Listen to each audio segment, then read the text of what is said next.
आज का ये एपिसोड शुरू करने से पहले एक छोटी सी बात। क्या आप भी अपना पॉडकास्ट बनाने की सोच रहे हैं? तो एंकर ट्राई कीजिए। ये पॉडकास्ट बनाने का सबसे आसान तरीका है। नंबर एक, ये फ्री है। नंबर दो, इसमें कई सारे ऐसे टूल्स हैं जो आपको अपने फोन और कंप्यूटर पर रिकॉर्ड और एडिट करने की फैसिलिटी देते हैं। नंबर तीन, आप अपने पॉडकास्ट को डिस्ट्रीब्यूट भी कर सकते हैं, जिससे इसे स्पॉटिफाई और दूसरे प्लेटफॉर्म पर सुना जा सके। तो डाउनलोड कीजिए फ्री एंकर ऐप या विजिट कीजिए anchor.fm पर अपना पॉडकास्ट स्टार्ट करने के लिए। ये तो थी एक छोटी सी जानकारी, और अब शुरू करते हैं एपिसोड का सिलसिला। तो आज के एपिसोड में लीजिए सुनिए रविंद्रनाथ टैगोर के लिखे उपन्यास गोरा के 50वें भाग को मेरी यानी समीर गोस्वामी की आवाज में। जिस समय विनय के घर पर हारान बाबू का आगमन हुआ, ठीक उसी समय अविनाश ने आनंदमयी के पास जाकर खबर दी कि विनय के साथ ललिता का ब्याह पक्का हो गया। आनंदमयी ने कहा, यह बात कभी सच नहीं हो सकती। अविनाश, क्यों सच नहीं हो सकती? विनय के लिए क्या यह असंभव है? आनंदमयी, सो मैं नहीं जानती, लेकिन इतनी बड़ी बात विनय कभी मुझसे छिपा नहीं रखता। अविनाश ने बारंबार ये कहा कि उसने ये खबर ब्राह्म समाज के एक खास आदमी से पाई है और वो पूर्ण विश्वास योग्य है। विनय का ऐसा शोचनीय परिणाम अवश्य ही होगा, इस बात को वो बहुत पहले से ही जानता था। यहां तक कि गोरा को भी उसने इस बारे में सावधान कर दिया था। यही आनंदमयी के निकट घोषणा करके अविनाश बड़े आनंद से नीचे के दालान में महिम को भी ये शुभ समाचार सुना गया। आज विनय जब आया, तब उसका मुंह देखकर ही आनंदमयी समझ गई कि उसके अंतःकरण में एक विशेष दुख उत्पन्न हुआ है। उसे भोजन कराकर अपनी कोठरी में बुला ले जाकर आनंदमयी ने बिठलाया और पूछा, विनय, तुझे क्या हुआ है, बता तो। विनय, मैं ये चिट्ठी पढ़कर देखूं। आनंदमयी के पत्र पढ़ चुकने पर विनय ने कहा, आज सवेरे हारान बाबू मेरे डेरे में आए थे। वो मुझे बहुत डांट फटकार गए हैं। आनंदमयी, क्यों? विनय, वो कहते हैं मेरा आचरण उन लोगों के समाज में परेश बाबू की लड़कियों की निंदा का कारण बन गया है। आनंदमयी, लोग जो कहते हैं कि ललिता के साथ तेरा ब्याह ठीक हो गया है, इसमें तो मुझे निंदा का विषय कुछ भी नहीं देख पड़ता।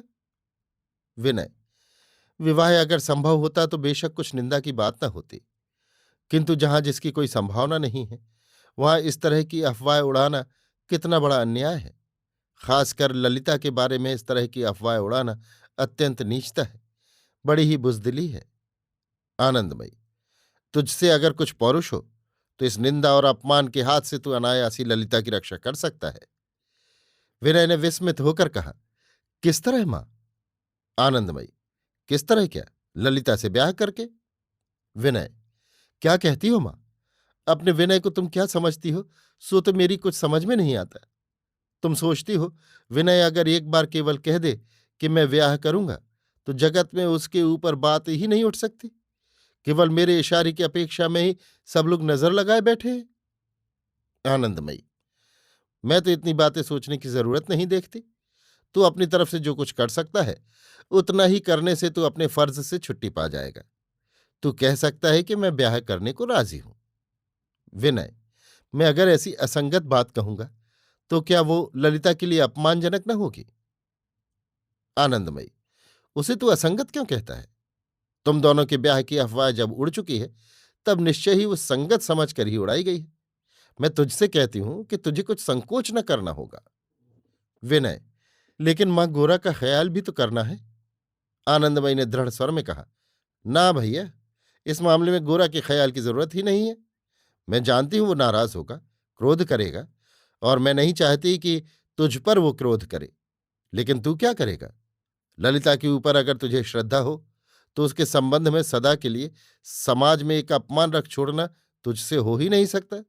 तू ऐसा होने ही नहीं दे सकता। लेकिन ये तो बड़ी कठिन बात थी।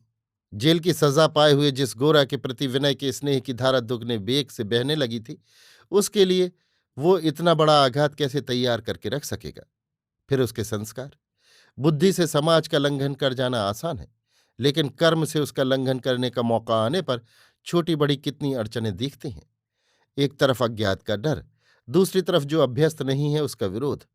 दोनों को युक्ति दिए बिना पीछे की ओर ठेलने लगते हैं। विनय ने कहा, मां, तुमको जितना ही देखता हूं उतना ही विस्मित हो जाता हूं। तुम्हारा मन एकदम इस तरह साफ कैसे हुआ? तुम्हें क्या पैरों से नहीं चलना पड़ता? ईश्वर ने क्या तुमको पंख दे रखे हैं? तुम संसार पथ में चलने में कहीं नहीं अटकती।